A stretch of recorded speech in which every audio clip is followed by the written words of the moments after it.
Hey everyone, it's Mr. Wobble94. I hope you're doing well today. I have a review here for another Dragon Ball Super manga. This is the next to last of the Morrow storyline. This is Dragon Ball Super number 14. The subtitle is Son Goku Galactic Patrol Officer. Now, this is, of course, written by Akira Toriyama, who created Dragon Ball, as I always tell you. And the art is once again done by Toyotaru, and I personally think this is one of the best covers of Dragon Ball Super from the entire collection. One of the best Dragon Ball covers ever made. Dude, I love this. Look at this, with Goku in the Galactic Patrolman get-up, suit, outfit, whatever you want to call it. But I really dig that cover, dude. It's so nice. It reminds me of something like I don't really know. What would you even call it? Kind of like a Blade Runner type of thing? Anyway. So 200 pages long, basically, for every single one of these manga volumes. And this was a phenomenal book. Phenomenal. Of course, I'm going to spoil some of the previous things from volume, 13? Yeah, volume 13, the previous book that I reviewed yesterday. Basically, at the end of that volume, Vegeta showed up, possibly with some new abilities that he might have, and he might be able to defeat Morrow. Now, he shows up, he has this massive fight with Morrow, our magician, warlock, goatman villain. And Morrow is a big threat. And I said this in my previous reviews, Morrow is a phenomenal villain. The execution of him, how he does things, his magical abilities, it's really rad. I love all of that, I really dig it. His kind of henchmen that we had in the previous volumes, the prisoners that he broke out of jail, not a big fan of them, but I love the utilization of them a little bit more in the previous book and kind of the foreshadowing of that. But really the way they're utilized here, specifically 7-3, the fellow who can copy people's abilities by grabbing the back of their neck. Morrow is phenomenal in this book. He's a really big threat. He's just a guy who always has a backup plan. That's what I really love about this monster of a villain. And Vegeta shows up with some new abilities, like I said, to take this guy down from what he learned at Yardrat, the planet Goku went to at the end of the Frieza saga. This was such a fun read, dude. Whether we're talking about the earlier parts when Vegeta is fighting Morrow, or kind of the way the fight evolves over the next 4 chapters of this book, it is so massively insane. Absolutely insane. The involvement of somebody like Meru, however you say his name, that one fella.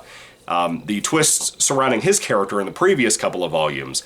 He shows up in here a little bit, and his kind of scenes focused around him are really impactful, really involved too. I like the way he helps Goku in this volume. Really neat stuff, really enjoyed that. But let me tell you, I'm a huge Goku fan. Vegeta really shines in here, and it's a shame that by the end of the book we kind of take that away from him. Vegeta is such a special character. I prefer Goku, but Vegeta is awesome too, and I love the spotlight we put him in for a big chunk of this book. Most of this book we put him in the spotlight. He is awesome. I love the guy. I wish we had more time with him than what we got with this book, which is quite a bit, but the way it swayed over to being Goku saving everybody again, the Goku saves everybody show is what Dragon Ball typically is, and that's fine. He is the cover character that you have for most of these books. He is the guy that most of us, when we grew up on Dragon Ball Z or Dragon Ball, we wanted to be this guy. You know, not so much Vegeta, more of Goku. But anyway, by the end of the book, some of the twists in this story are insane. They're absolutely insane. One of the biggest, most shocking moments I've ever read in comics, regular novels, seen in movies, seen in television, anything like that, happened in this book. And I have not felt that way since Dragon Ball Z, when I was a kid, watching it premiere on TV every day on Toonami at like 5 o'clock. I remember the shock I had with early Dragon Ball Z, being surprised with kind of the gore that early Dragon Ball Z had, that I don't think Dragon Ball ever had, which I hadn't seen Dragon Ball before I saw Dragon Ball Z. But early Dragon Ball Z, the anime at least, had a lot of gore to it, and it was kind of surprising. Apparently the manga maintained that, but the anime kind of dropped that over time. You used to see blood, you used to see bones, you used to see people get arms ripped off of their bodies, that kind of thing, and it was crazy shit. There is a particular moment in here, a couple of moments as a matter of fact, that truly shocked me with how horrifically gory they were, and the writing of those moments were amazing. Just truly shockingly amazing how the tension built to those moments. If you are somebody who happens to have loved the previous volumes of Dragon Ball Super or anything, you need to prepare yourself, because when you go in here, you're going to get a slaughter. You're going to get a total slaughter. In a couple of moments, they're going to have your jaw on the ground, dude. This is such a wonderful, almost conclusion to the Morrow arc. Of course, the next volume, volume 15, is the actual closing of the arc. But it's only half of that book. The next half of that book starts off the next arc, called Granola. And that first half of the next book is really kind of just secluded to the ending of the Morrow arc, and I love it. It's really good for the most part.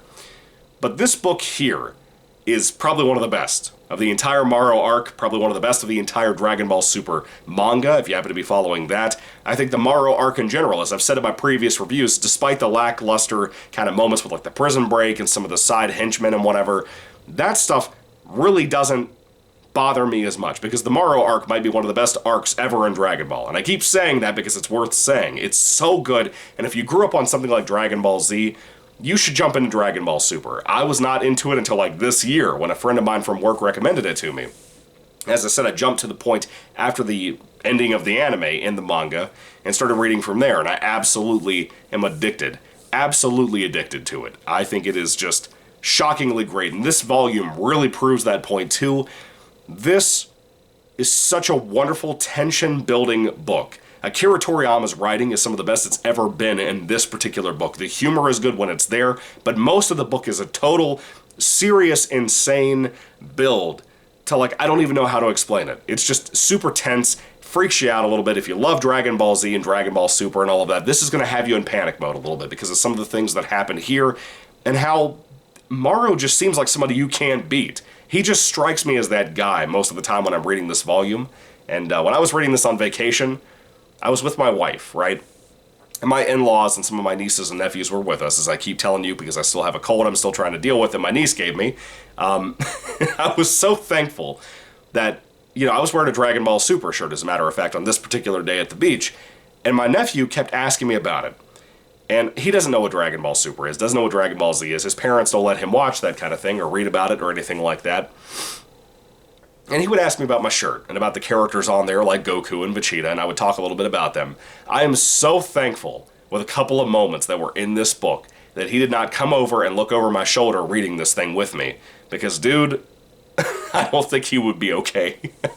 I don't think he would be okay after some of the things I witnessed as an adult in here with my childhood heroes.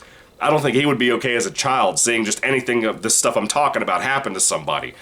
Anyway, it's a gory read, just so you know. Not tremendously, but just enough to kind of shock the hell out of you if you haven't seen it before.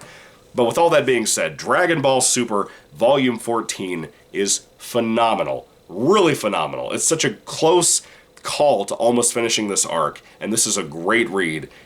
Seriously, if you haven't read Dragon Ball Super or the Morrow arc, or let's say you're stopping at volume 13 for right now, pick up 14. It's phenomenal. You need to read it. I'm begging you to read it because it was so good. Such a big recommendation for me if you happen to be a DBZ or DBS fan or Dragon Ball fan in general. Anyway, have you read Volume 14? What did you think about it? I'd love to hear your thoughts and comments about this book. And if I had to rate Dragon Ball Super Volume 14 Son Goku Galactic Patrol Officer on a 5-star basis, I would probably give it probably a 5 out of 5, man. Probably a 5 out of 5 stars. I'm going to go with that. I think it really deserves it. It's a phenomenal read. One of the best Dragon Ball Super volumes I've ever read, especially this past week or so when I've been into it on my vacation. But I was really thinking this cover here was kind of pointing to maybe this whole book was going to end. Maybe the story was going to end in this book because of this cover. But no, it's about as realistic as the cover you had a few books ago where you had Goku eating a massive burger at Jocko's Burger Restaurant. It's not like a thing in the book. It's just a really cool cover like comics typically do. But this is a really great cover. I wish we had more Goku Patrolman, Galactic Patrolman stuff. Anyway, what'd you guys think about Volume 14? If I had to rate it, again, I'd give it a 5 out of 5 stars. I think it's incredible. What did you think? What do you think about the Morrow arc getting ready to conclude? If you haven't read Volume 15, I'd love to hear your thoughts about this particular volume and the previous ones, too. I reviewed everything from Volume 9 to this, so hopefully you check those reviews out in case you're curious about my thoughts about those previous volumes, too. I will be reviewing the upcoming ones until I'm caught up. I think I just finished Volume 16, I want to say. Middle of the Granola arc, you know. Really good stuff. Dragon Ball Super's phenomenal. I really love it. Big recommendation from me. Anyway, thank you all for watching. Sorry for the rambling today. God bless you all. Goodbye.